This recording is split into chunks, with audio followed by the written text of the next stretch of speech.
सबको जान से कि प्रभु आपको बहुत सारी आशीष दे। चलिए आज आप मेरे साथ व्यवस्था विवरण 28 के वचनों की घोषणा करें।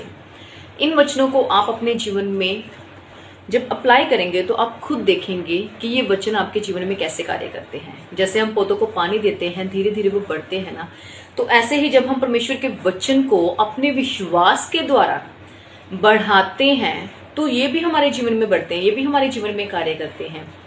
तो जब भी आप परमेश्वर के वचन को मनन करें तो विश्वास के साथ करना कि अगर परमेश्वर ने कहा है तो वो जरूर होगा। चलिए शुरू करते हैं। व्यवस्था विवरण 28 के 8 वचन को हम बोलेंगे कि मेरे खतों पर और जितने कामों में मैं हाथ लगाऊंगा उन सभी कामों में यहोवा मुझे आशीष देगा। परमेश्वर के वचन 11 को पढ़ते हैं तो उसमें लिखा है, 12 को पढ़ते हैं तो उसमें लिखा है कि यहोवा मेरे लिए अपने आकाश रूपी उत्तम भंडारों को खोलकर समय पर में बरसाया करेगा। और प्रभु का वचन कहता है कि तू बहुतेरी जातियों को उधार देगा, लेकिन तुझे किसी से उधार लेना नहीं पड़ेगा। प्रभु मुझे पूंछ नहीं किंतु सिर ही ठहराएगा और मैं नीचे नहीं परंतु ऊपर ही रहूंगा।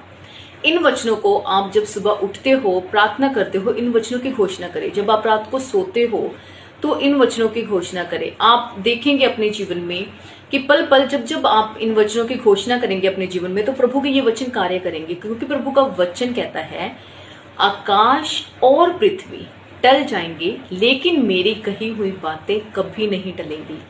तो जो परमेश्वर युगनों युग से है वो आज भी है, आज भी हमारा परमेश्वर जिंदा है और आज भी हमारा परमेश्वर सब कार्यों को करने के योग्य है। तो जो परमेश्वर ने कहा है तो वो जरूर होगा। ट्राई कीजिए। और प्रभु का जब विश्वास, प्रभु का वचन कहता है कि जो मुझ पर विश्वास करते हैं वो कभी भी लज्जित नहीं होते हैं, तो आप कभी भी लज्जित नहीं होंगे। प्रभु आपको आशीष दे। आमीन।